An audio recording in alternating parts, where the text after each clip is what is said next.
Bueno, pues ahora ya, tras haber visto este vídeo sobre la desaparición de la Unión Soviética, pues continuamos con la presentación. Bueno, tras la desaparición del bloque comunista y también de la Unión Soviética, digamos que se abría, digamos, una nueva era. Incluso se hablaba por parte de Francis Fukuyama del fin de la historia, porque consideraba que el modelo político y económico de los Estados Unidos había resultado vencedor y por tanto pues ese enfrentamiento también dialéctico entre las dos superpotencias había sido, digamos, el objeto de la historia contemporánea o el estudio de la misma, y por tanto, digamos, que vendría a ser, según su punto de vista, el final, no digamos de la historia como ciencia, sino, pues digamos, el fin de la historia tal y como pues, venía a entender con anterioridad. Bueno, evidentemente, pues la historia no se ha puesto fin, no ha desaparecido como ciencia ni nada por el estilo.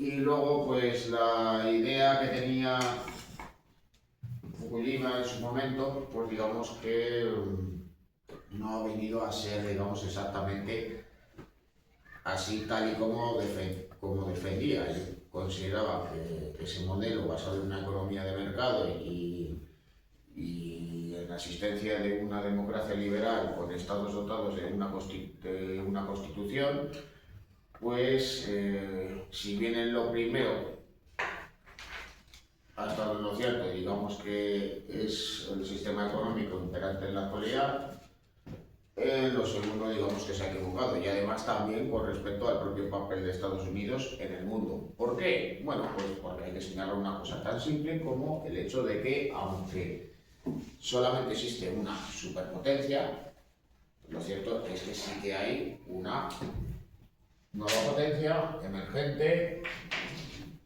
que al fin y al cabo pues tiene un papel muy destacado en las relaciones internacionales, y es el caso de China.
Bueno, hay que señalar el crecimiento económico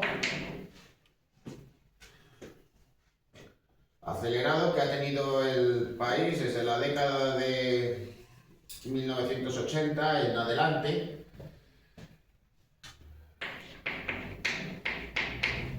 lo cual explica también su peso cada vez mayor en las relaciones internacionales. Al fin y al cabo, en la actualidad cuenta con un asiento permanente en el Consejo de Seguridad de las Naciones Unidas. Hay otros países que ocupan los otros 4 asientos: Estados Unidos, Rusia como heredera de la antigua Unión Soviética, Reino Unido y Francia.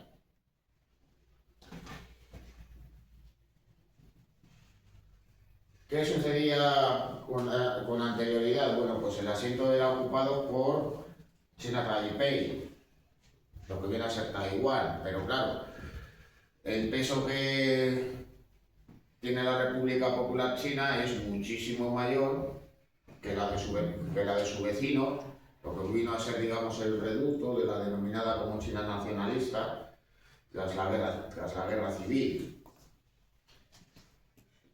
Así que, claro, China Taipei fue finalmente reemplazada por la República Popular China en la década de los 90.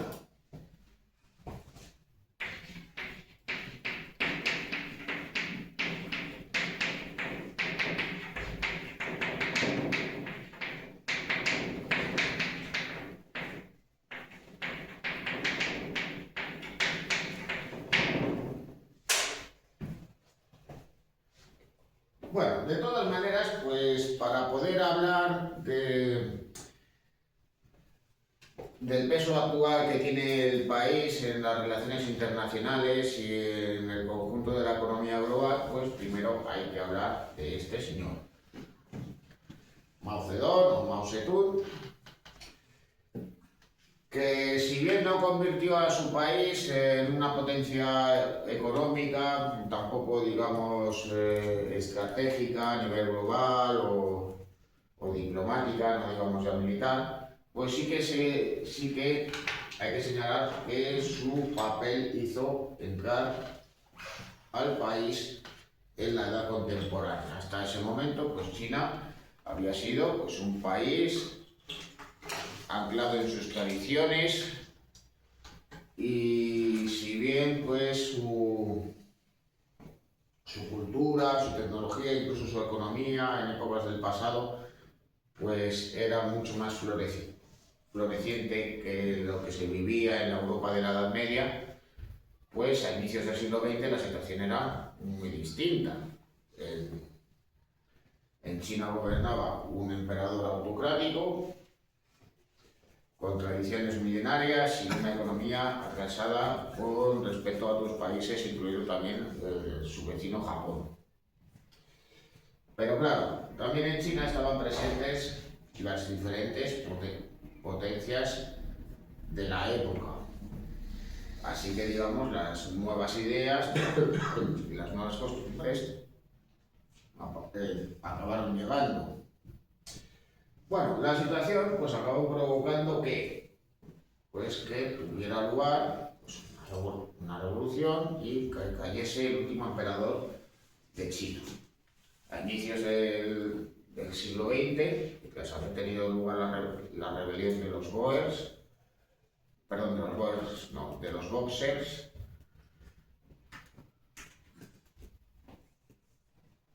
tuvo lugar, por tanto, una revolución que llevó a la aparición de diferentes señores de la guerra que intentaron hacerse con el poder, pero también con la aparición de un movimiento de inspiración nacionalista que llevó a la proclamación de la República por parte de Sun Yat-sen.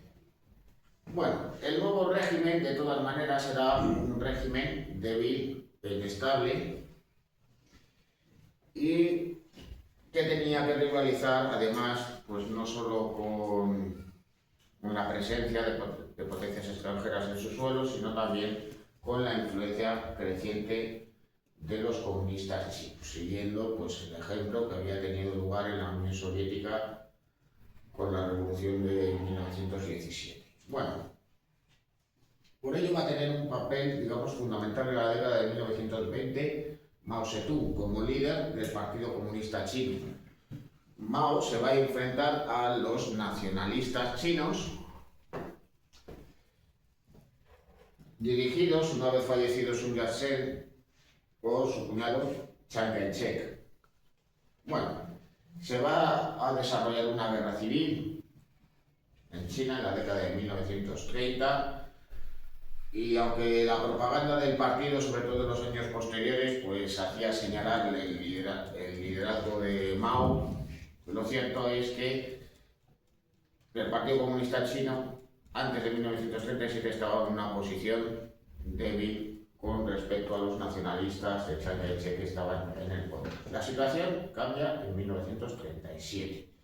¿Por qué? Pues porque los japoneses invaden China.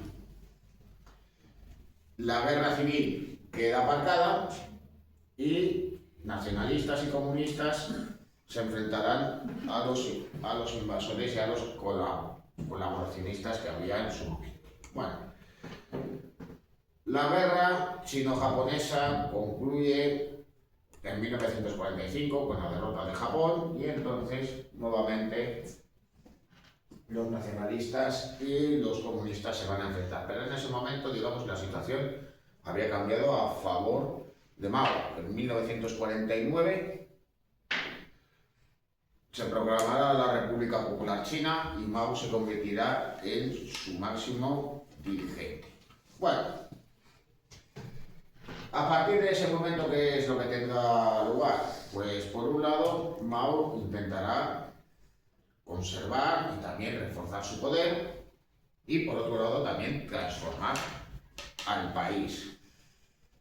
Él, que era de una ideología comunista ortodoxa, que se oponía por tanto a aquellas posibles reformas o desviaciones, como lo denominaba, que había en la Unión Soviética, pues se desvinculó del bloque comunista.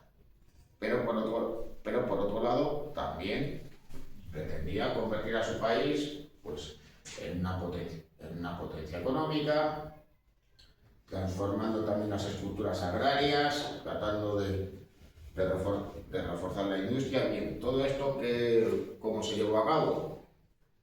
Pues, digamos, de manera altamente ineficiente. Las reformas económicas de Mao en la década de 1950 fracasaron. Al mismo tiempo, también pues se emprendió la represión de los posibles disidentes. Bueno, en la década de 1960, pues por los fracasos de esas reformas, que llevaron incluso a que tuvieran lugar hambrunas, pues llevaron a que Mao estuviera en una posición, digamos, de debilidad, y que otros dirigentes pues contemplaron, digamos, pues aparcarle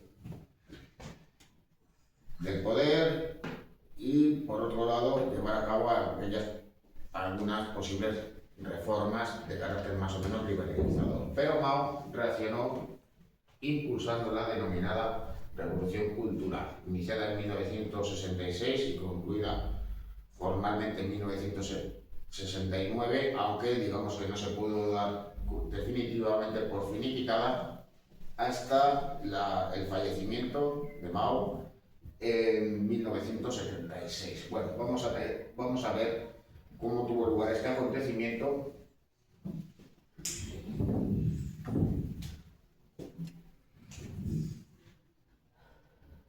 Un hecho que de todas maneras, pues propagandísticamente hacia el exterior, también reforzó la imagen popular de Mao, que era visto como una alternativa frente a los principios de la Unión Soviética. Es decir, dentro de las nuevas corrientes de izquierdas, pues muchos se declaraban como maoístas porque veían que de todos modos pues era una corriente, digamos, por decirlo de alguna manera, más ortodoxa, más auténtica, frente a lo que se consideraba como algo rígido y excesivamente burocratizado, que era el régimen comunista de la Unión Soviética. Luego ya, evidentemente, los acontecimientos que tuvieron lugar en dicha revolución cultural, luego expuestos públicamente, también tras la muerte de Mao, pues vinieron, digamos, que a abrir los ojos ante lo que había, digamos, sucedido en ese momento. Que no era, pues, digamos, que ni más ni menos que una gran operación para buscar reforzar precisamente el poder y la autoridad de Mao Zedong, y además eliminar a aquellos posibles adversarios que pudiera tener, no solo en el partido, sino también incluso fuera de él. Bueno. La gran revolución cultural proletaria fue un movimiento de agitación civil que tuvo lugar en la China de Mao y que, orquestado desde el poder, planteaba convertir a cada ciudadano en un agente que denunciara y juzgara cualquier acercamiento hacia el capitalismo, incluso entre los altos cargos del Partido Comunista. Tener unas gafas de sol o un sofá llegaron a ser motivo de castigos públicos o represiones aún peores. ¿Pero qué fue lo que justificó esta política tan agresiva? En 1912, China dejó de ser un imperio y adoptó la forma de república. Las siguientes décadas resultaron traumáticas para todo el globo, pero en China la situación fue aún más traumática si cabe. la fragmentación política generó una guerra civil que duraría 23 años entre nacionalistas y comunistas, inspirados en la experiencia soviética. Al mismo tiempo, China también tuvo que hacer frente a los conflictos nacionales e internacionales, como la Segunda Guerra Sino-Japonesa, 1937-1945, y la Segunda Guerra Mundial. Finalmente, el 1 de octubre de 1949, Mao Zedong, el gran timonel, declaró la instauración de la República Popular China.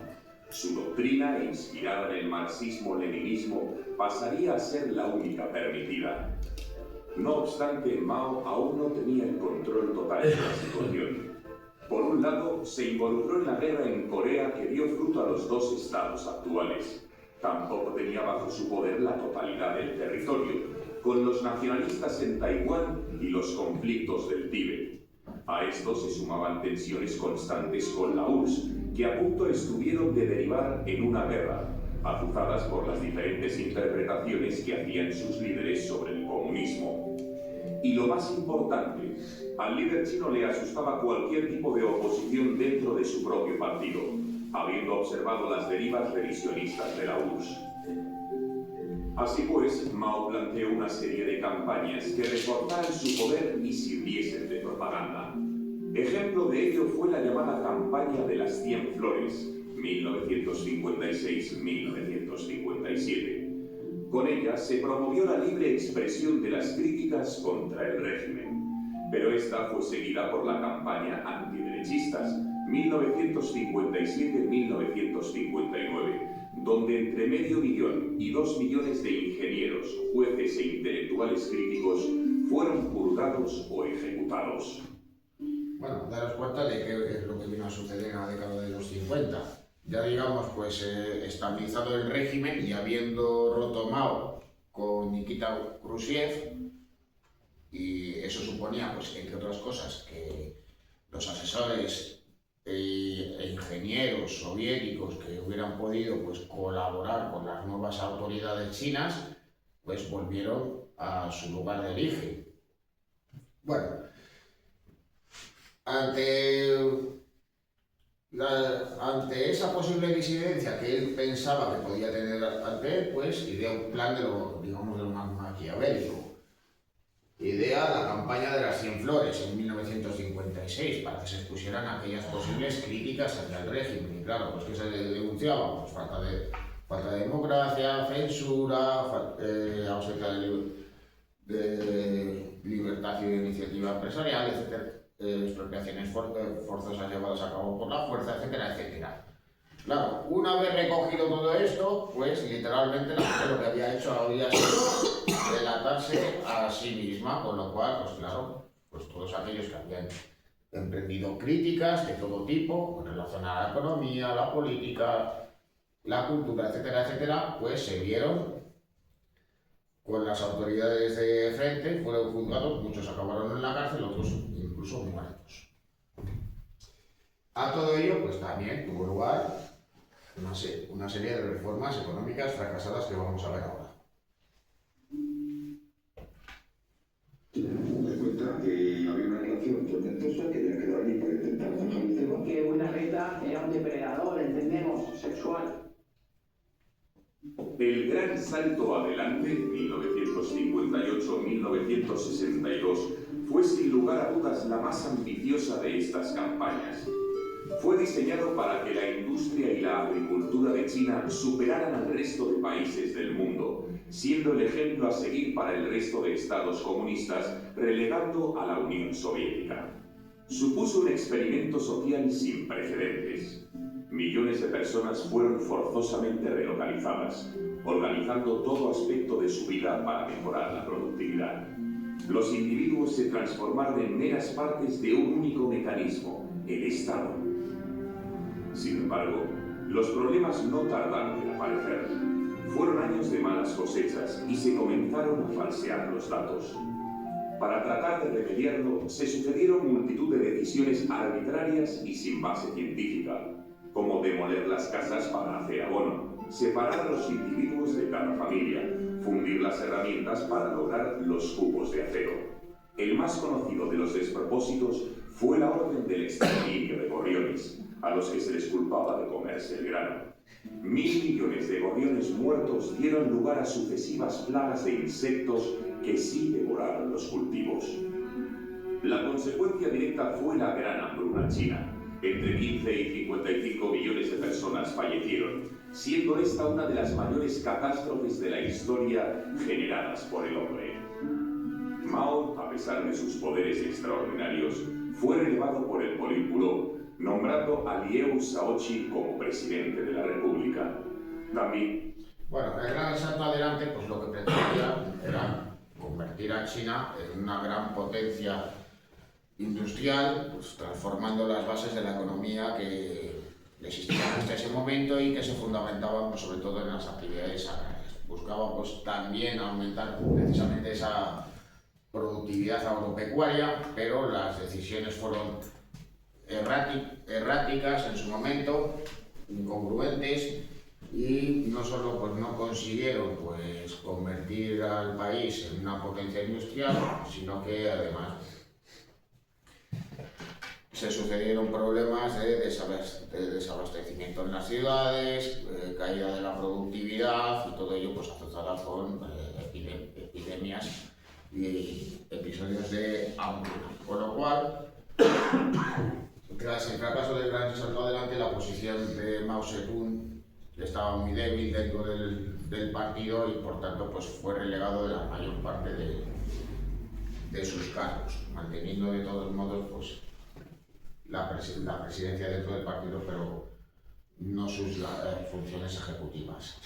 Sin embargo, este hecho, pues curiosamente, va a hacer que empiece, digamos, a maquinar lo que será una revolución cultural, buscando, pues, nuevamente recuperar el poder y librarse de sus posibles adversarios.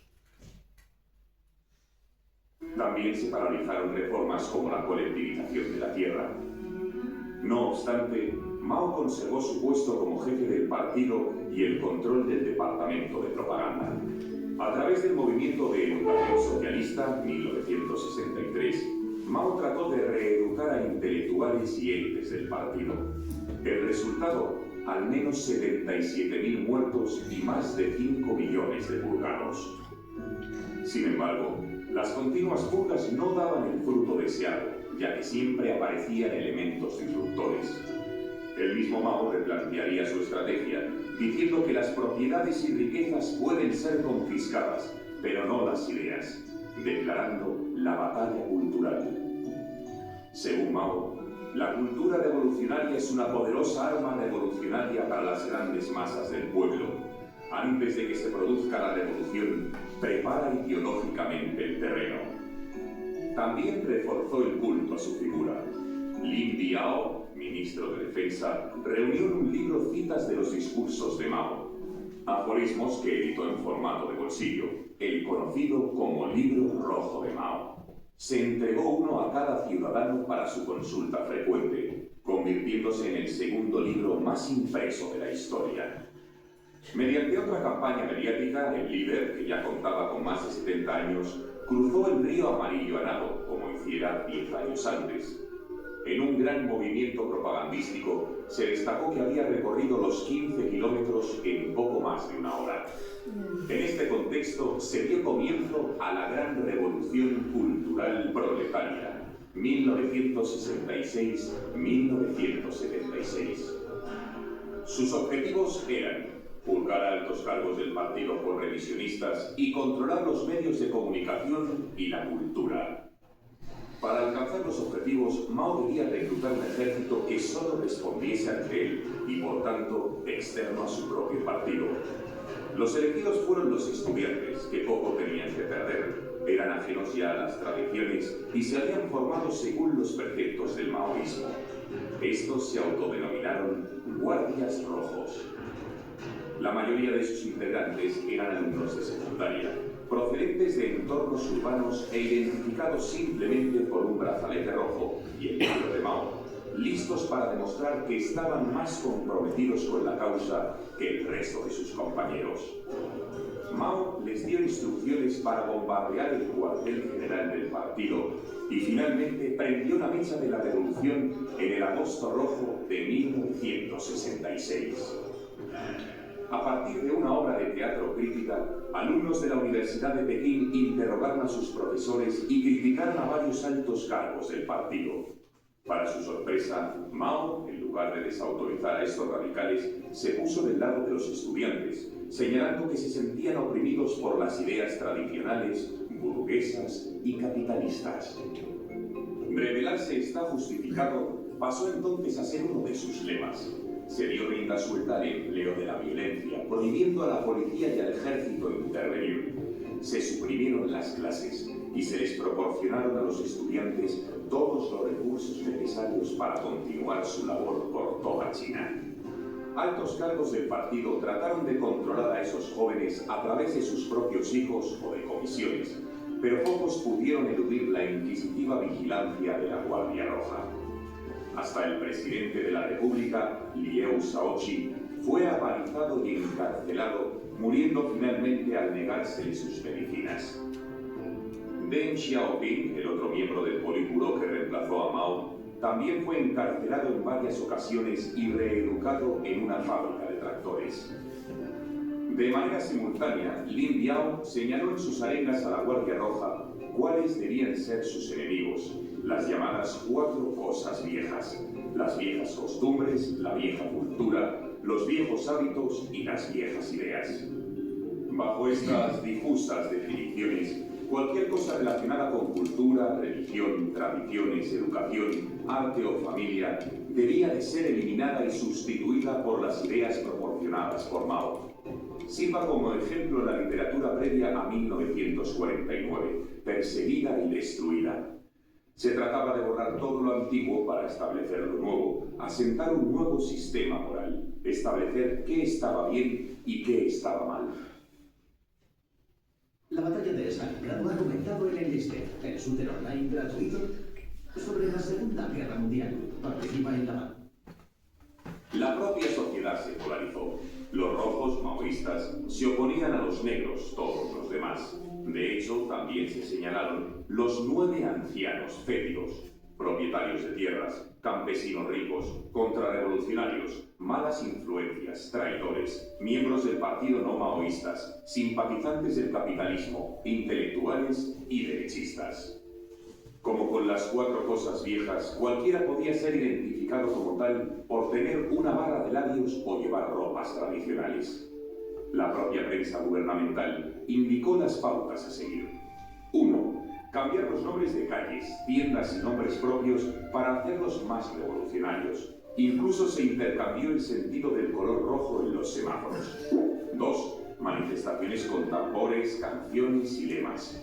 3. Empapelar las ciudades con propaganda. 4. Forzar negocios a cerrar. 5.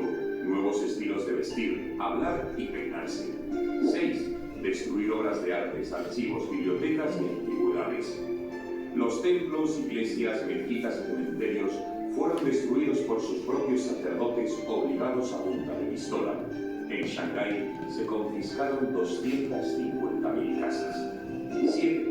Destruir símbolos de autoridad históricos. Hasta las tumbas de los emperadores o de filósofos como Confucio fueron profanadas. 8. Coacciones para reducir los precios.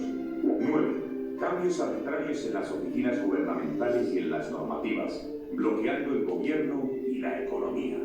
También se institucionalizaron los escraches en las sesiones de lucha, condenando a los sospechosos de ser negros sin juicio previo, ya fuese por acusación popular, por informantes o por sus propios hijos. Se les exponía públicamente en actos en los que debían admitir su culpa y donde hasta sus amigos y familiares les insultaban ante el miedo de seguir su misma suerte. Si sobrevivían a las palizas y no se suicidaban, eran enviados a campos de reeducación. Se estima que murieron entre 1 y 7 millones de personas. En 1968, el país estaba a las puertas de una nueva guerra civil. Además de las divisiones entre los guardias rojos, también hubo enfrentamientos con los obreros, en ocasiones aún más radicalizados.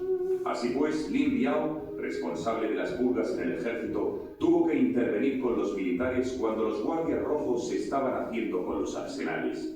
En Wuhan se llegaron a movilizar 3 divisiones de infantería, cañoneros de la Armada y cazas contra los revolucionarios. Pero a esas alturas la Guardia Roja ya había cumplido su función, así que entre 16 y 18 millones de sus miembros fueron enviados a campos de reeducación. Luego Lin Biao fue nombrado sucesor de Mao, pero 3 años más tarde falleció en un misterioso accidente de avión en Mongolia. Entre esos...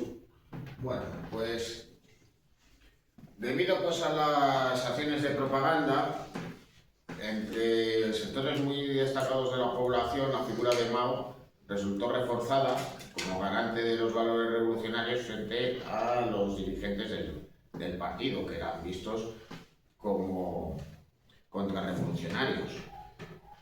Así, pues la situación acabó estallando en 1966 con el estreno de una ópera, bueno, con el estreno de una ópera, no, con la representación de una ópera en la que veladamente se hacía una crítica a Mao.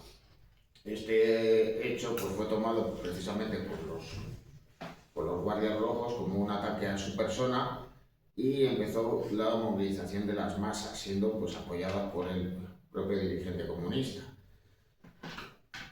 Claro, la revolución cultural llegó a su fin cuando el ejército empezó a verse amenazado. Él estaba encabezado en ese momento por Lin Biao, la mano derecha de Mao Zedong, y su colaborador, digamos, más firme en ese momento, la única persona, digamos, dentro de los dirigentes del gobierno y del partido en el que podía confiar de manera más estrecha y efectiva.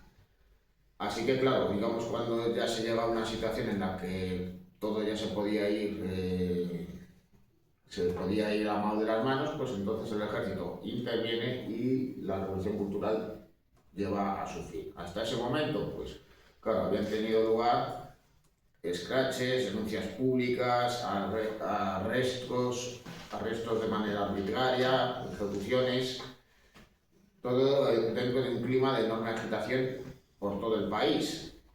Así, pues se daban casos de los padres eran denunciados por sus hijos, los profesores eran denunciados por los alumnos, los ingenieros y directivos de las fábricas eran atacados por los obreros. Así, digamos, prácticamente en todos los niveles, con denuncias que podían ser del todo ridículas, pero venían a señalar, digamos, a todos aquellos que eran partícipes de esos cuatro viejos que habíais visto de todos modos en el vídeo. Bueno, ¿qué es lo que pasa de todas maneras ya a partir de 1968, 1969? Pues muchos de esos jóvenes, muchos de esos guardias rojos, pues son desmovilizados. Al fin y al cabo, pues pasan a ser señalados, pero de todas maneras, como se les conoce es de una manera muy simple. Dice, bueno, ya habéis hecho vuestro trabajo, pues ahora toca marcharse al campo a trabajar en comunas. Una manera, digamos, de reeducarles, entre comillas. Así por tanto, la figura de Mao se ve reforzada, teniendo de todos modos al lado la figura de Lin Biao, que también de todos modos, dentro de aquellos que no habían sido purgados, pues empieza a ser señalado como una persona pues, interesada, maquiavélica y que simplemente pensaba en su propio poder personal, con lo cual, pues de manera bastante misteriosa, pues él fallece en un supuesto accidente aéreo, cosa que de todas maneras pues, nunca se ha llegado a aclarar definitivamente. Claro, ya por aquel entonces Mao era una persona pues bastante anciana, pero que ostentaba el poder de manera absoluta. Aquellos, digamos, que podían contestarle dentro del partido habían sido purgados, como en el caso de Deng Xiaoping. Pero claro, él finalmente fallece. ¿Qué es lo que pasa cuando esto ocurre en 1976? Bueno, pues vamos a ver qué sucede. De sospechas de que estuviera preparando un golpe de Estado. El poder pasó a un grupo de radicales afines a Mao, la Banda de los Cuatro, que trabajaba en la instauración de la nueva cultura a través de la propaganda, lo que Mao denominaba el poder blando. Dan Tung Chiao, periodista y escritor salvado de las purgas por Mao, orientaba las acciones de la Guardia Roja y era conocido como la Cobra. Zhao Wenjuan, crítico y editor que había ascendido denunciando a otros periodistas. Wang Hongwei, guardaespaldas de políticos y cabeza visible de la Guardia Roja. Y por último, Yang Qing, actriz, guerrillera antijaponesa y cuarta mujer de Mao. El resultado de esta política en lo referente a la cultura fue demoledor. Toda producción cultural o artística anterior a 1949 debía ser eliminada, hasta la propia historia del país. En su lugar, Yang Qing planificó la creación de las 8 óperas modelo, que glorificaban la lucha de clases, la nueva estética socialista y la victoria de Mao. Estas pronto se convirtieron en la única fuente mitológica a la que recurrir. Eclipsaron cualquier otro entretenimiento, muchos por ser ilegales, y continuamente eran reproducidas en calles, fábricas, colegios o en la radio. Por otro lado, se dio un auténtico impulso al arte socialista, liberando a los artistas del mercado para difundir la nueva cultura, para educar a la gente y atacar a los enemigos. Es decir, poner a todos los artistas al servicio del partido. Entre ellos, Jiang continuó con la pintura tradicional, pero retratando paisajes industriales magnificados. O Li Jianxiong, fotógrafo del partido, que ocultó durante décadas cientos de fotografías que sabía que podían sentenciarle a muerte. Incluso los maestros de artes marciales solo podían practicar las técnicas de la Guardia Roja. Pero la mayoría se vio forzada a destruir sus propias obras y dejar de pintar o enseñar, como le sucedió al maestro Fu Guangzhong, y fueron enviados a los campos de reeducación. Mao falleció en 1976. Le sucedió Hua Guaofeng, que por sorpresa mandó encarcelar a la Banda de los Cuatro, culpándoles de todos los excesos de la revolución cultural. Además, rehabilitó a Deng Xiaoping, que acabó gobernando el país y que promovió el crecimiento económico y el reformismo que tanto temía Mao.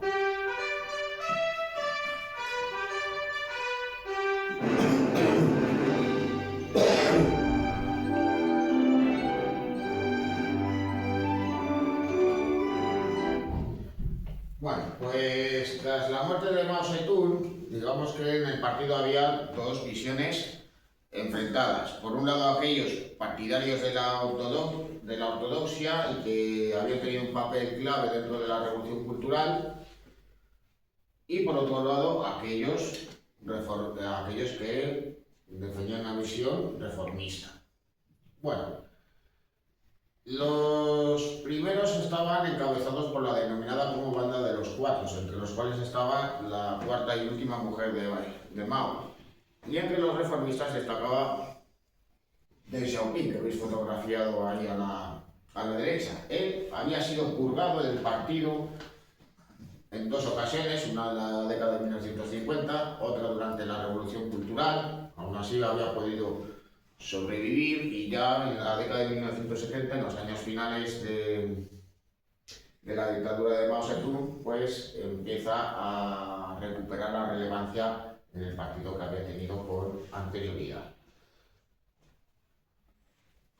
Si bien no ocupó directamente el poder, los acontecimientos que sucedieron tras 1976 le beneficiaron y le auparon a la Dirección Suprema del partido. Los miembros de la Banda de los Cuatro fueron juzgados y condenados a prisión. A partir de ese momento, bueno, pues Deng Xiaoping llevó a cabo una serie de reformas en lo económico, pero no en lo político, buscando la inversión extranjera y la liberalización de las actividades económicas, permitiendo progresivamente la aparición de empresas privadas. Él defendía, digamos, una visión que entraba dentro del confucianismo, con un dicho que venía a decir que el gato negro o gato blanco, lo importante es que cace ratones. Así que digamos que esas reformas lo que pretendían era mejorar la productividad, transformar definitivamente a China en un país industrializado y convertirlo en una potencia económica que al mismo tiempo le permitiera ser una potencia destacada a nivel mundial. Pero de todos modos, y pese a defender esas reformas económicas, él defendía el mantenimiento en el poder del Partido Comunista como el único partido legal y se negaba a llevar a cabo pues, esas reformas que Gorbachov en la Unión Soviética estaba, digamos, defendiendo para los países del bloque comunista. Por eso, en 1989 fue reprimida sangrientamente la revuelta de estudiantes en la plaza de Tiananmen, interviniendo directamente el ejército. Curiosamente, esto tuvo lugar antes de que tuviera lugar la caída del muro de Berlín. Bueno, Deng Xiaoping y sus sucesores pues mantienen ese régimen autoritario en el cual el Partido Comunista es el que ostenta el poder, pero evidentemente su economía se fundamenta en las leyes de mercado propias de una economía capitalista.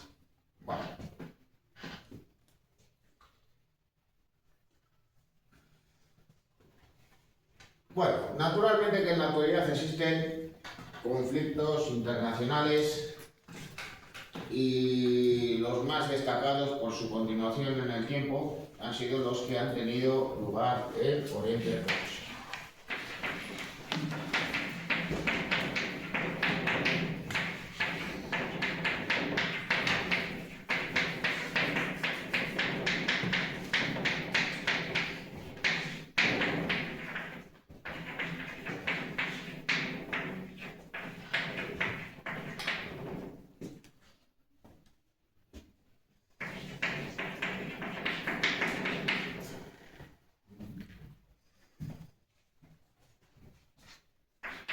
Bueno, ¿por qué se han originado?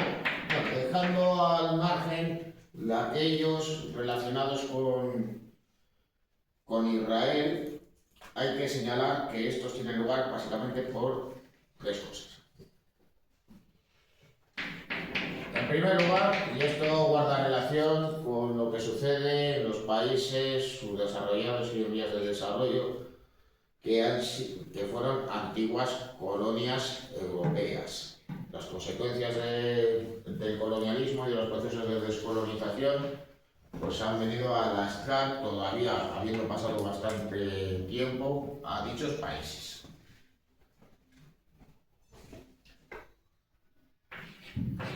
Luego, por otro lado, hay que señalar la importancia estratégica del petróleo. Muchos de estos países tienen yacimientos petrolíferos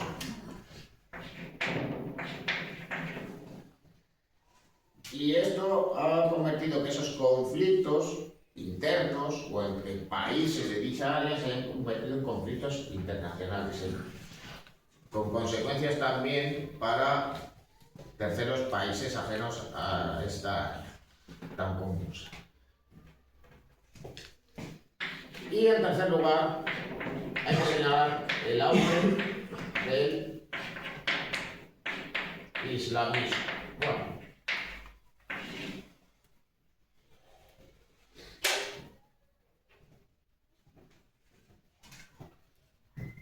Bueno, el islamismo viene a ser una corriente ideológica fundamentada también en los principios del Islam como religión, en la que básicamente lo que se defiende es la creación de teocracias donde impere la ley islámica, también denominada Sharia.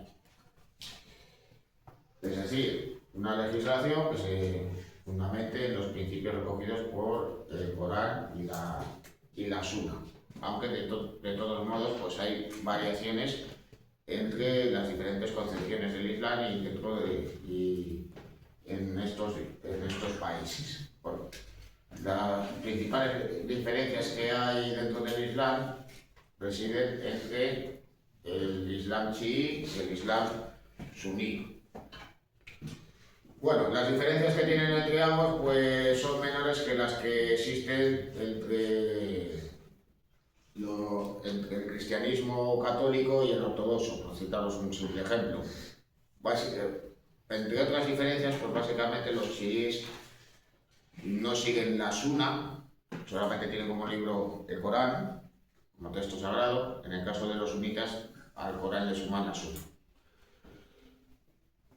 Bueno, el caso de todos modos es que el islamismo tiene como precedente la aparición de los denominados como hermanos musulmanes a inicios del siglo XX en Egipto. Surgen, de todos modos, pues como rechazo a la presencia occidental en Egipto, y especialmente la británica, pero también, digamos, pues defendían una visión ortodoxa del Islam frente a lo que consideraban una visión, pues digamos, laicista de la sociedad. Al mismo tiempo, pues que eran islamistas, también eran nacionalistas egipcios. Bueno, siendo este un precedente, el punto de inflexión dentro del islamismo tuvo lugar con la Revolución Islámica en Irán. En 1979 va a caer el último Shah de Persia, el Shah Reza Pahlavi, y va a llegar al poder este señor, con esa mirada, digamos, pues tan penetrante, el Ayatollah Khomeini. Él había permanecido en el exilio, había sido expulsado de lo que por entonces se denominaba como Persia, y la caída de esa le va a poder permitir no solo regresar al país, sino también llegar al poder, creando la República Islámica de Irán y creando un régimen teocrático en el cual pues la ley islámica impera y domina el conjunto de la sociedad. Bueno,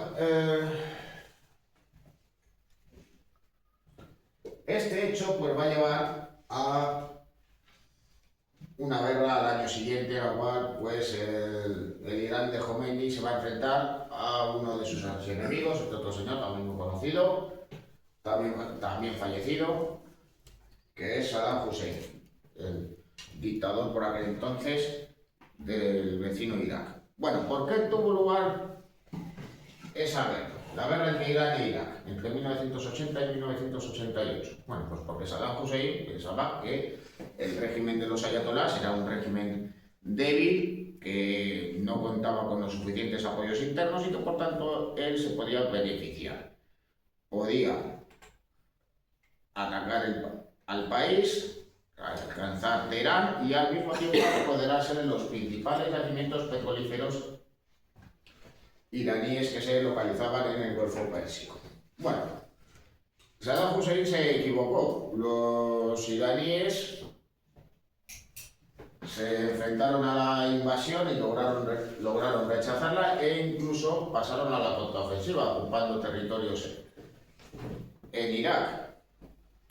Y el régimen de Khomeini, debido a este hecho, se vio reforzado, aprovechando además para poder reprimir toda posible disidencia interna.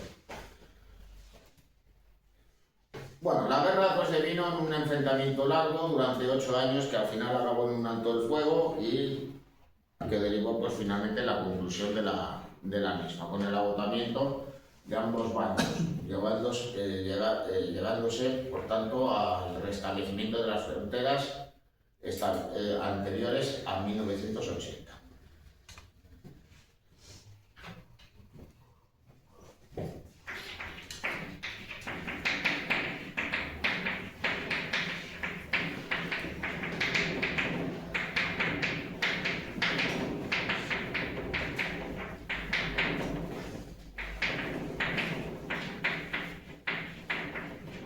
Bueno, en la Revolución Islámica de Irán, además, tuvieron lugar acontecimientos tales como el asalto a la embajada norteamericana en Teherán y el secuestro de buena parte del personal. Esto, de todos modos,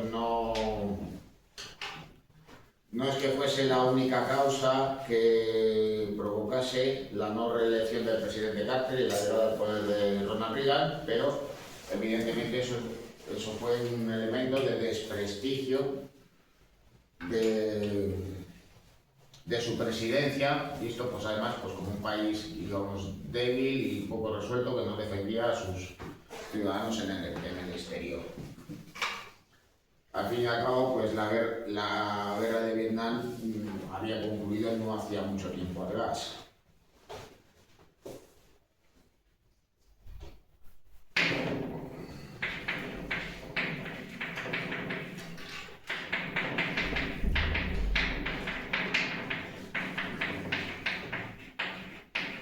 Bueno, tras la conclusión de la guerra de Irán y Irak, Saddam Hussein, ¿qué es lo que pensó?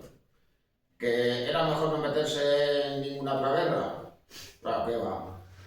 Pero claro, ya lo pensó de otra manera y para tratar, digamos, de reforzar su figura y al mismo tiempo pues mejorar la economía de su país, pensó que había que invadir otro país que contara con yacimientos petrolíferos.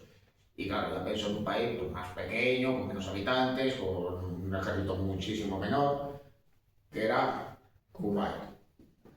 Claro, la invasión de Kuwait llevó a la reacción internacional. Al fin y al cabo ya se trataba de un momento en el cual la Unión Soviética estaba a punto de desaparecer. Y claro, pues Gorbachev no puso pues, especiales pegas a que Estados Unidos formara una alianza también con países del entorno con el fin de expulsar a los iraquíes de Kuwait e incluso también pues, derribar a Saddam Hussein. El caso es que tuvo lugar la guerra del Golfo, poco más o menos que un paseo militar para los Estados Unidos.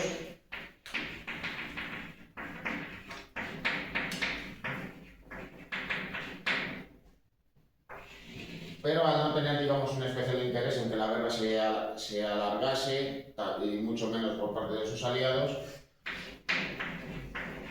tuvo lugar un alto el fuego, fijándose pues, unas condiciones, digamos, muy estrictas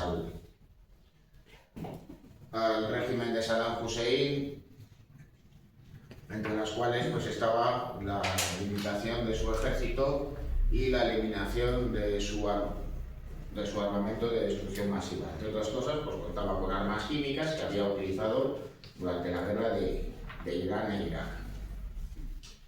Además, las exportaciones de petróleo pues, simplemente se limitarían pues, para adquirir alimentos y medicinas, no para comprar más armas.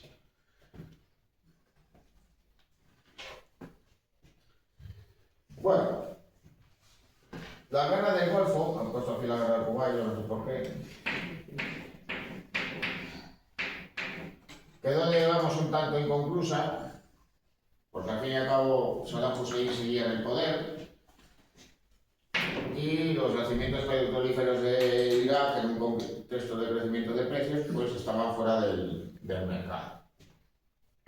Así que, como consecuencia de todos modos de los ataques terroristas del 11S en Estados Unidos, pues el gobierno norteamericano aprovecha esa circunstancia para invadir Irak, acusando al país de contar con armas de destrucción masiva, cosa que se demostró sobradamente que no era así, no ya después de la guerra, sino incluso antes. Así lo manifestaron los inspectores de la ONU responsables de llevar a cabo dichas intervenciones, pero aún así pues el país fue invadido fundamentalmente por tropas norteamericanas y el régimen de Saddam Hussein acabó esta vez sí cayendo, siendo pues luego ya con posterioridad capturado, juzgado y condenado a muerte.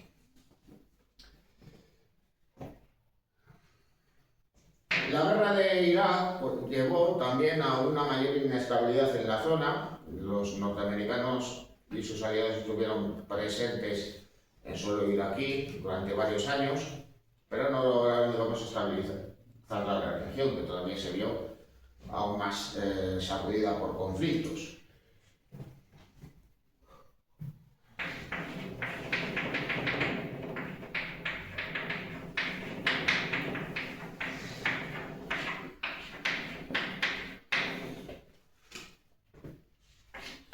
En esa situación de inestabilidad, los regímenes autoritarios que había en Oriente Próximo y también en el norte de África se vieron sacudidos.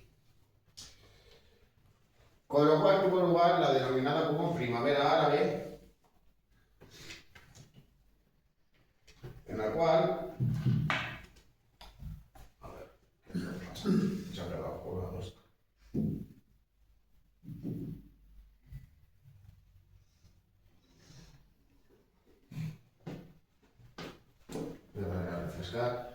Bueno, pues ¿qué fue lo que sucedió? Bueno, pues empezaron a tener lugar manifestaciones masivas en la cual pues se demandaba mayores libertades en un contexto de falta de democracia, pero también de crisis económica. Este proceso se inició en Túnez y se fue extendiendo por diferentes países, derivando incluso en conflictos armados. Uno de ellos pues, provocó la caída del coronel Gaddafi, el dictador de Libia desde la década de 1960, y también pues, marcó el origen de la guerra civil siria.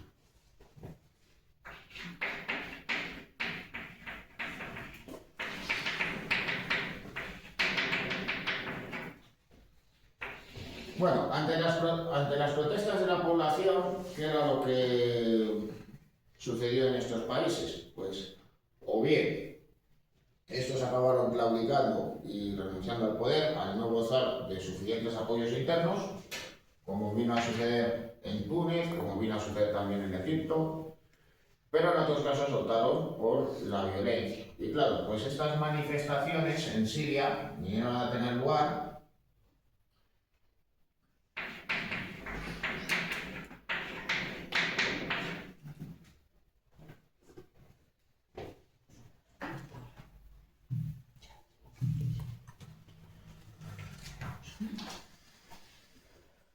y entonces pues el dictador local, Bashar al-Assad, decidió reprimirlos. Pero claro, en ese contexto, digamos, de inestabilidad, ¿qué era lo que estaba sucediendo también en ese momento? Pues había que tener en cuenta también lo que había... A ver, yo no sé si va a ser necesario, digamos, cerrar y volver a empezar.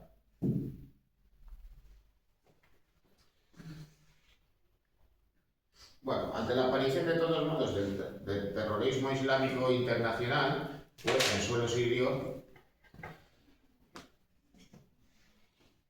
no solo pues, se estableció Al-Qaeda, sino que también apareció un nuevo grupo, el denominado como Daesh o Estado Islámico, que brevemente crearon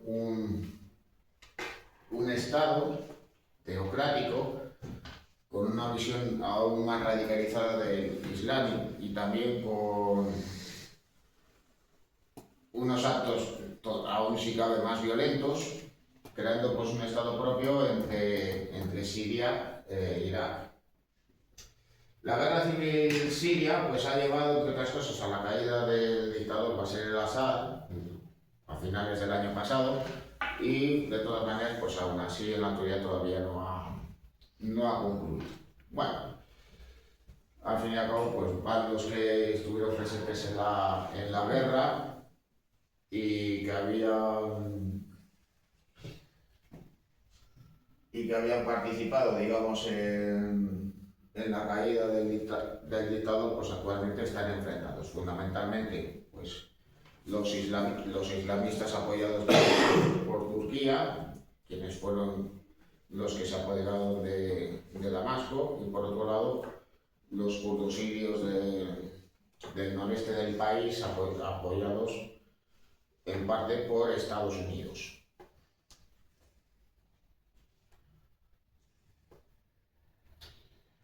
Bueno, esto nos permite hablar pues también de este señor que ya sabéis quién es, también, Osama Bin Laden.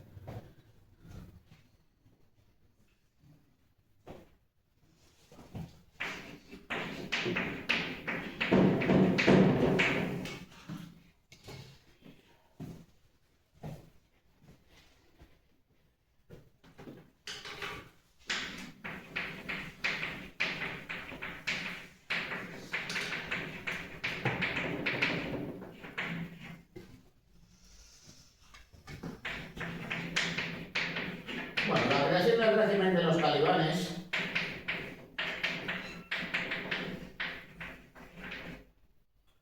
en Afganistán explica también la aparición del denominado terrorismo islámico internacional.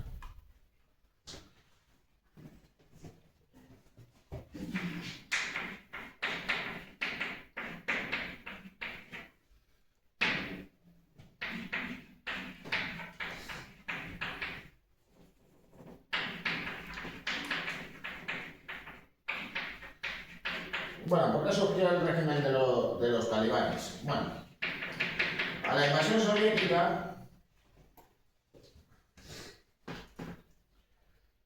de Afganistán, pues evidentemente iba a suponer el enfrentamiento armado de diferentes facciones opuestos a su presencia, pero de todos modos también la llegada de ayuda militar desde el extranjero y también de milicianos procedentes de otros países islámicos. Bueno, cabe señalar de todos modos que entre estos grupos enfrentados al ejército de la URSS, pues cabe señalar la aparición de los llamados talibanes, que defendían una visión extremadamente rigorista del Islam. Bueno, pues para que os hagáis una idea de ello, bueno, ya os he mencionado antes el caso de Irán, con la llegada, bueno, con el establecimiento del régimen de los ayatolás. Bueno, en el caso de Irán, yo no sé si hay alguien que haya visitado el país, yo no lo he hecho, pero allí, pues entre otras cosas, se puede visitar Persépolis y las tumbas de antiguos emperadores sasánidas o de la dinastía Aqueménide, es decir, hay vestigios del pasado de la antigua Persia. Bueno, ¿y los talibanes que defendían? Pues la destrucción de obras de arte. Existían budas gigantes de épocas pasadas, cuando el Islam ni siquiera existía, y fueron destruidos, porque consideraban que esas obras que defendían la idolatría y que eran contrarias a los principios del Islam. Así que fueron dinamitados y desaparecieron.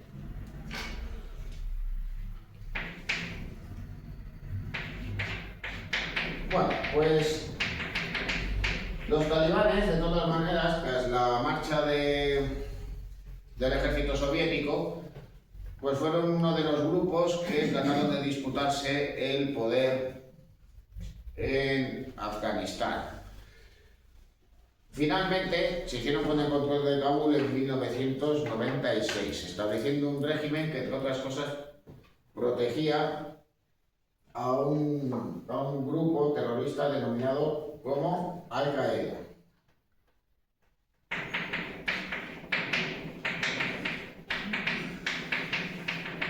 El líder de Al-Qaeda era, como bien es sabido,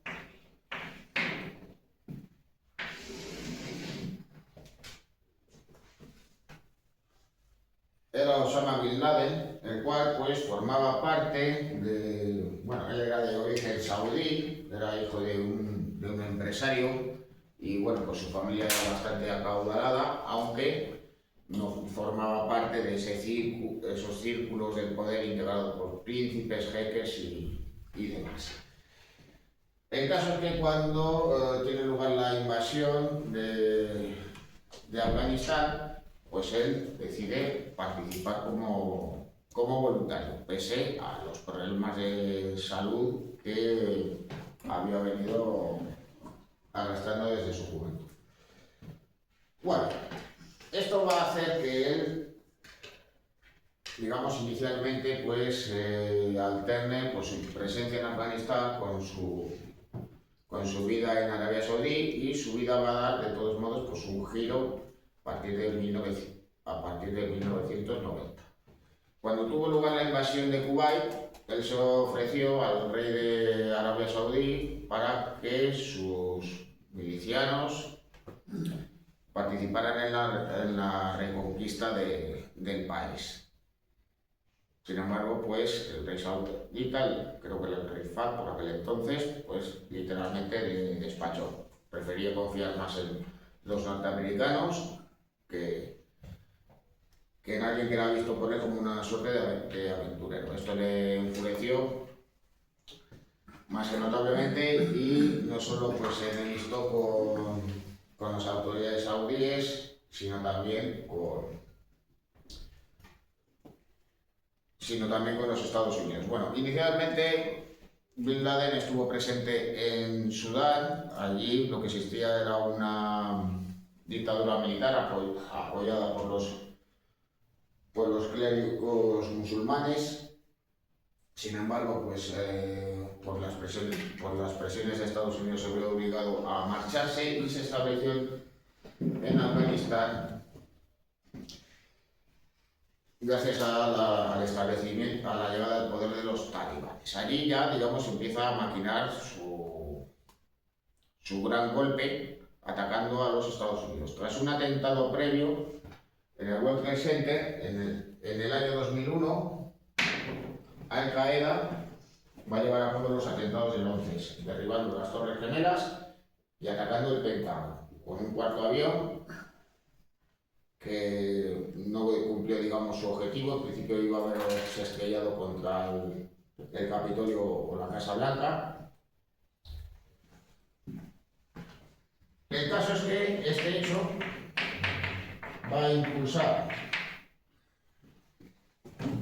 a Al Qaeda, dejando de más partidarios, pero va a ocasionar la caída del régimen de los talibanes en Afganistán en el año 2002.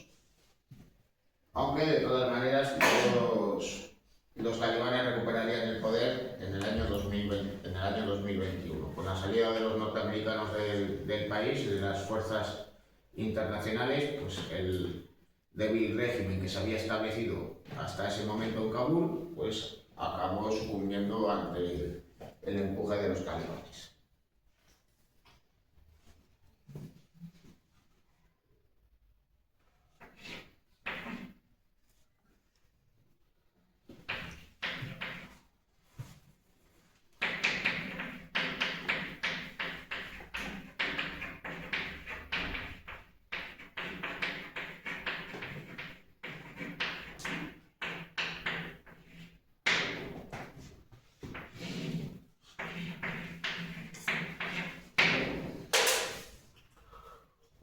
Bueno, los ataques del 11S pues, sirvieron de excusa al presidente norteamericano George W. Bush para atacar Irak. Una de las razones que también se daba era la presencia también de Al Qaeda en suelo iraquí. Eso era también falso, aunque eso sí, Al Qaeda estaría presente en Irak precisamente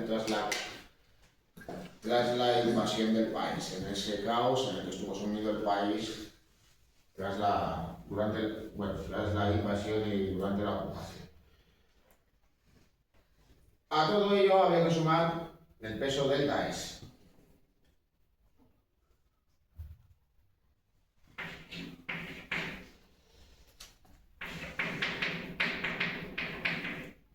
También conocido como Estado Islámico, que surgió como una organización escindida de Al Qaeda y que defendía, digamos, pues también esa visión extremadamente rigorista, en la cual pues, se defendía también pues, cualquier tipo de ataques más allá, es decir, que no solo defendía la creación de un Estado islámico propio, sino también que se llevaran a cabo pues, ataques terroristas en su nombre en diferentes lugares del mundo. De hecho, pues hace poco se ha conmemorado pues, el asesinato de miembros de la revista satírica francesa Charlie Hebdo, la que fueron atacados pues, por dos terroristas del Daesh.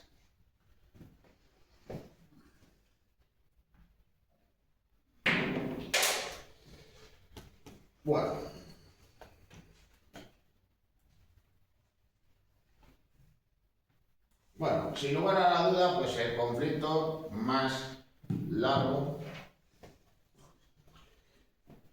y más que de sobra conocido en Oriente Próximo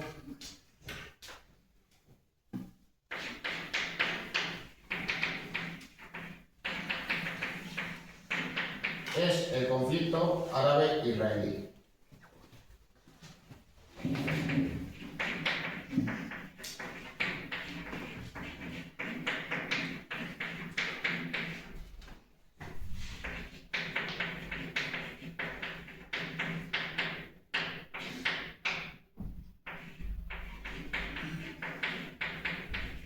¿Cuál es el origen de este conflicto? Pues curiosamente es una consecuencia de la Primera Guerra Mundial y sus tratados de paz. Naturalmente que el origen de todas las guerras y enfrentamientos pues, tuvo lugar pues, en la creación del Estado de Israel, pero la raíz ya estaba, digamos, sembrada antes. Bueno, hay que señalar que a finales del siglo XIX había surgido el sionismo, o nacionalismo judío, que defendía la creación de un Estado propio en los territorios de Palestina. Bueno, y en ese momento, ¿qué eran los territorios palestinos? Pues eran unos territorios que formaban parte del antiguo imperio turco. Y claro, pues ¿quiénes eran sus habitantes?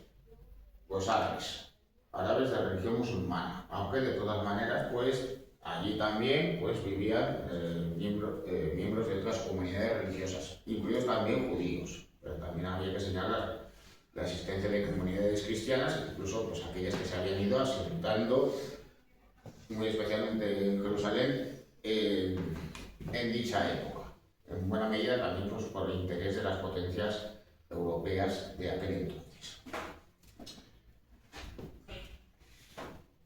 Bueno, cuando estalla la Primera Guerra Mundial,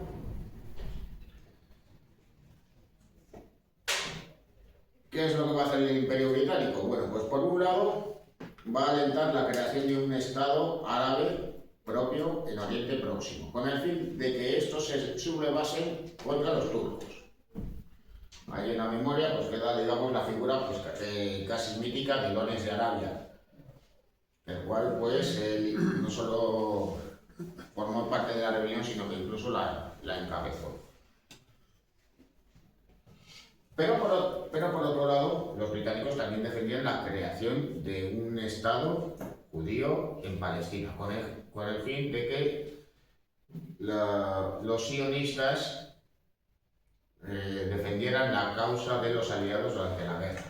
Bueno, pues ¿qué pasó tras 1918?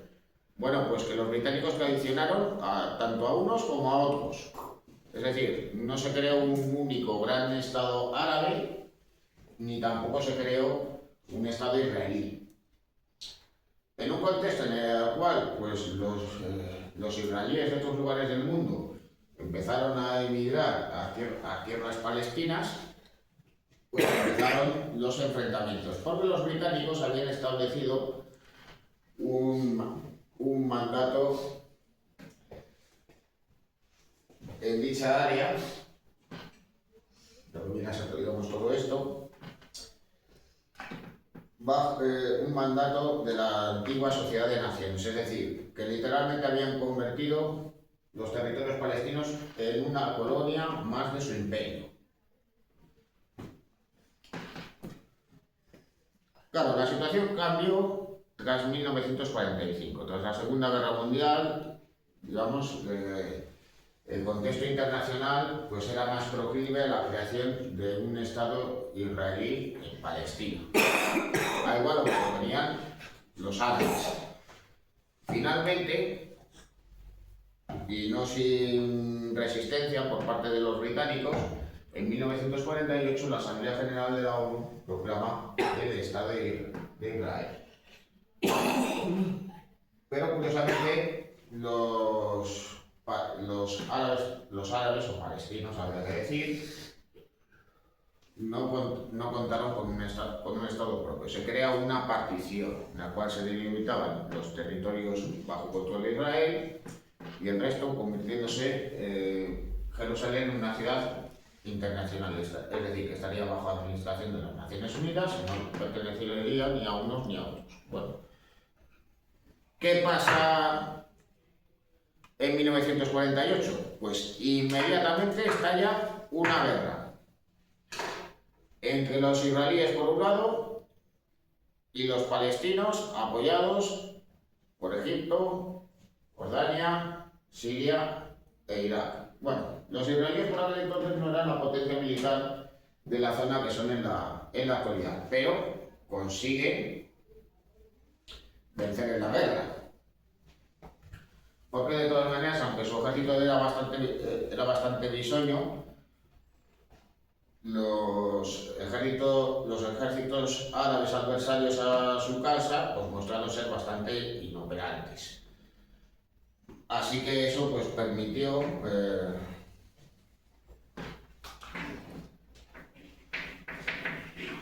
la supervivencia del Estado hebreo.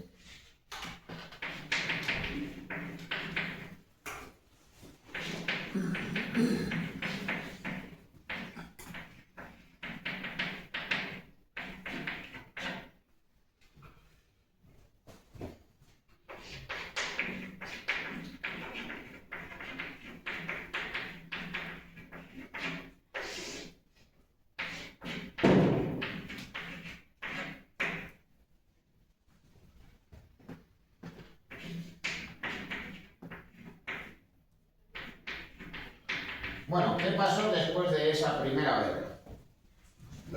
La primera guerra árabe-israelí de 1948-49. Pues han venido a sucederse pues, una serie de guerras. La primera ya la hemos visto con anterioridad. La guerra del Sinaí o crisis del Canal de Suez. Israel y Egipto rivalizaban por aquel entonces y la ocupación del Canal de Suez por parte de franceses y británicos en 1956 es aprovechado por el gobierno israelí para invadir la península del Sinaí, la región limítrofe de Egipto con dicho Estado. Claro, esto va a hacer que Estados Unidos y la Unión Soviética intervengan y los israelíes van a tener que dar media vuelta y retornar a las fronteras anteriores.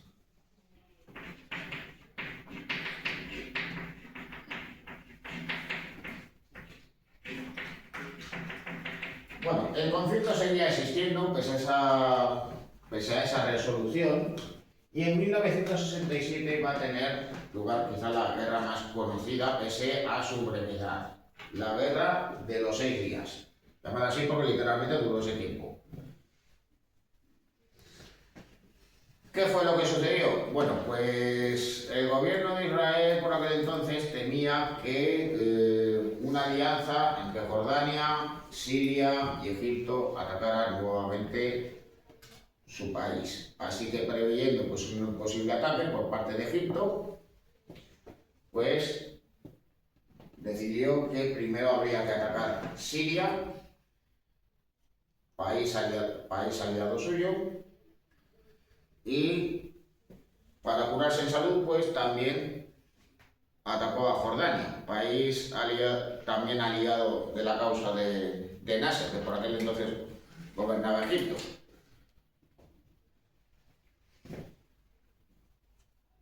Porque consideraba que, aunque el ejército de Jordania era un ejército débil, pues podía suponer una distracción dentro de la guerra, y al fin y al cabo, pues al estar presentes los jordanos en tierras cisjordanas, pues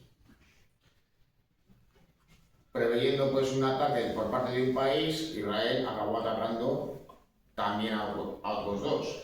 En ese periodo de tiempo tan breve, el ejército israelí tuvo una victoria completa sobre sus adversarios, llegando pues prácticamente a destruir toda la fuerza aérea de Egipto.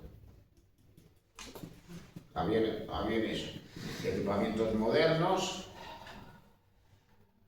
que habían sido proveídos por la Unión Soviética en aquel momento. Bueno.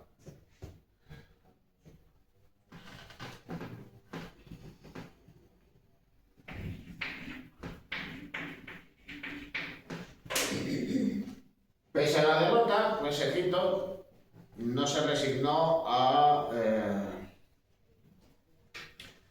renunciar a la lucha, y en 1973 piensa en llevar a cabo un nuevo plan de ataque, tratando de sorprender a los israelíes y contando con el apoyo de Siria. Ya en ese momento, pues Jordania se había desentendido de participar en una nueva guerra y se había convertido en un aliado de los Estados Unidos. País que a su vez era aliado de Israel, como viene a suceder en la actualidad. Bueno, pues tuvo lugar la guerra de Yom Kippur, cuando se vino a celebrar la Pascua judía.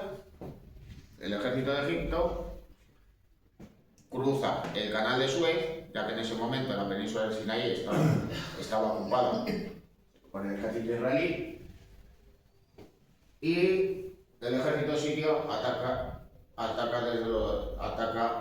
en la meseta de los campos de Golán. Pese a la sorpresa inicial, el ejército de Israel reacciona rápidamente y logra otra vez más derrotar a sus adversarios. Bueno,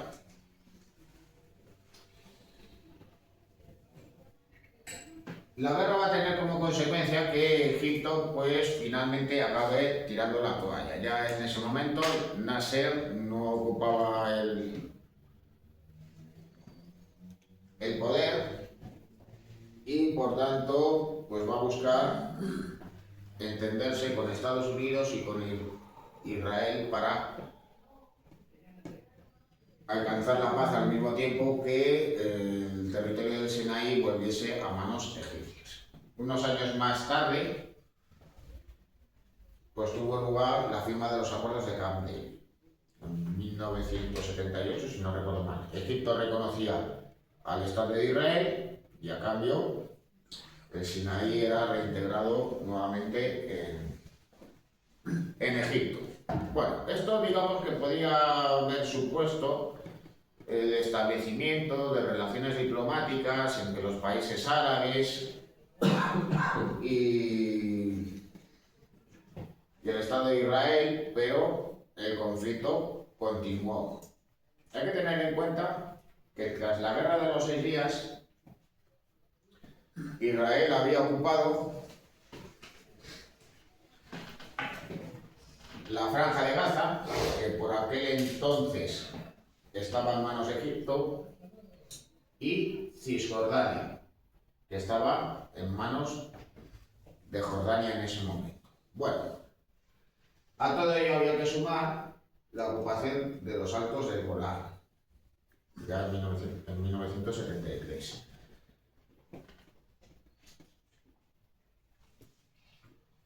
Claro, esos territorios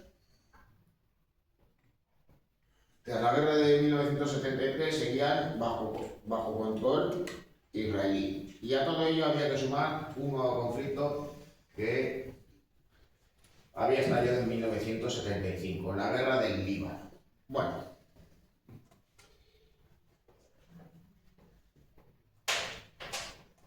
la guerra del Líbano es denominada también como la Quinta Guerra Árabe-Israelí, pero acaba siendo una guerra civil en la cual acaban interviniendo otros países. Bueno,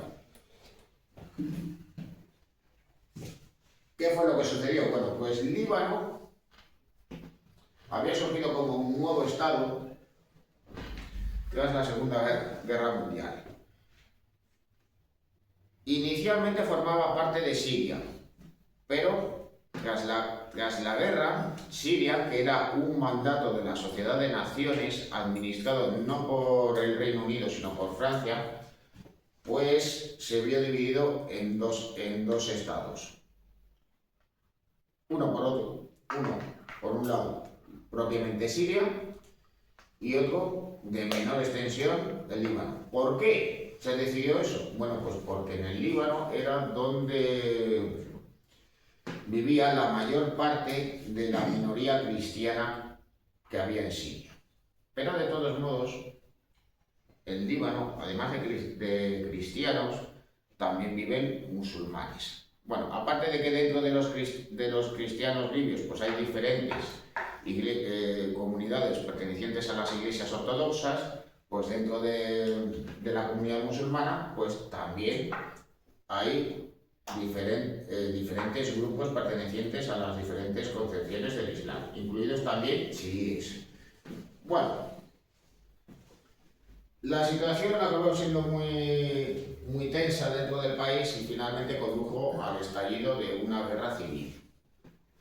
Pero de todos modos eso fue visto como una posibilidad por parte de Siria para intervenir en el país y de paso buscar la manera de apretarle las tuercas a Israel. Empieza a apoyar a Hezbollah, una milicia islamista integrada por chiíes, comunidad que estaba presente sobre todo en el sur del Líbano, y también empieza a apoyar a aquellos palestinos que vivían en campos de refugiados en el Líbano. Bueno, la situación llevó a que Israel participase en el conflicto en 1980, invadiendo el sur del Líbano e incluso también atacando a los campos de refugiados de palestinos, provocándose así las matanzas de Sabra y Saqi. No ejecutadas directamente por el ejército israelí, pero sí por parte de sus aliados cristianos, las denominadas como falanges libanesas. Lo que hicieron, pues, literalmente, pues fue hacer el trabajo sucio de su nombre. Bueno, la guerra del Líbano y la ocupación del sur del país se convirtió para Israel en una suerte de pequeña guerra de Vietnam. No lograron derrotar a Hezbollah y el norte de Israel se veía pues en ocasiones pues atacado por dicha milicia o ejército paramilitar.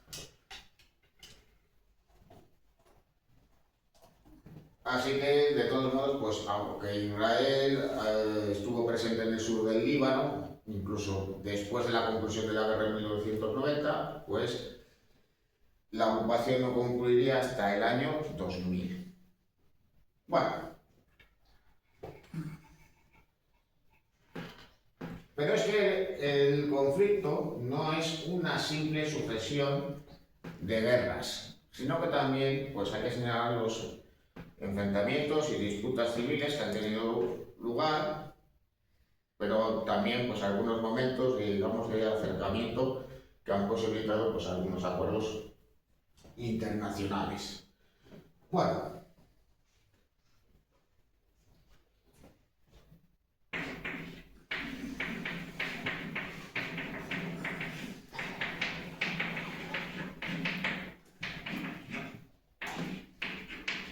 Bueno, la ocupación de Gaza y Cisjordania en la década de 1980 fue contestada por la Organización para la Liberación de Palestina, liderada en aquel momento por Yasser Arafat. Esto estaba integrado por diferentes corrientes y partidos políticos, y si bien Arafat había defendido las vías violentas, incluido también el hecho de realizar atentados terroristas, en la década de 1980 va a cambiar de estrategia. Por un lado, buscando el reconocimiento internacional de la OLP y favoreciendo la insurrección de la población, rechazando pues la presencia militar y la ocupación de ambos territorios por el ejército israelí. Esta yo la denominada como Primera Intifada.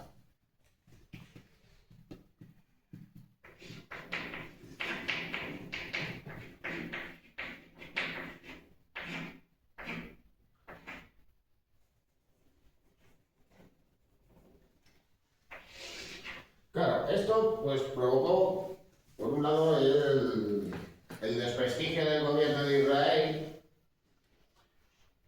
porque claro, actuaba el ejército frente a manifestantes que muy frecuentemente pues no contaban con armas, pero claro, las tropas israelíes sí, con lo cual pues el balance se fue decantando hacia un número pues elevado de heridos y de muertos palestinos frente pues a las víctimas israelíes. Esto llevó pues a que Israel buscase entenderse con Yasser Arafat y se firmaron los acuerdos de Oslo en 1993 con el reconocimiento de la Autoridad Nacional Palestina. Eso no suponía el reconocimiento de un Estado palestino en Gaza y Cisjordania, pero sí que permitía, digamos, una vía de diálogo entre la OLP por un lado y el gobierno israelí por otro. Esto, digamos que parecía que iba a permitir la resolución del conflicto y sin embargo no se llegó a su fin. ¿Por qué? Bueno, pues porque continuó la ocupación de territorios por parte de colonos israelíes, apoyados en muchas ocasiones por el propio gobierno y el ejército, y aunque en Gaza no hay territorios ocupados por colonos, en Cisjordania sí. Lo cual ha llevado, y daros cuenta de que la Autoridad Nacional Palestina solo tiene, digamos, autoridad sobre los territorios que veis en amarillo, aunque se haya creado el denominado como muro de separación. Este hecho y los controles fronterizos en manos de militares en la Franja de Gaza pues no han evitado que el conflicto perviva en la actualidad. Y no hay más que citar pues, la invasión de Israel en Gaza a finales de 2023. Invasión que todavía pues, sigue en pie. A todo ello, pues hay que señalar la creación del muro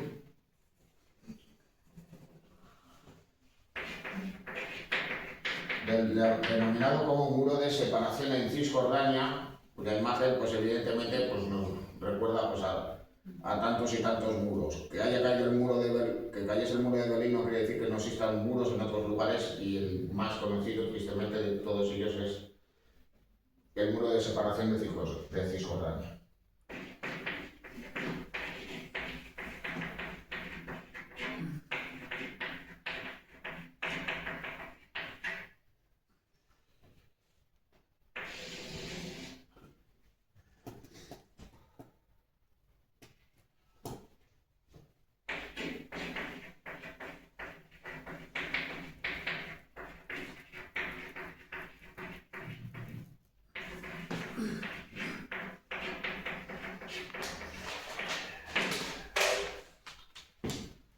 Bueno, y ya pues con esto pues acabamos por hoy.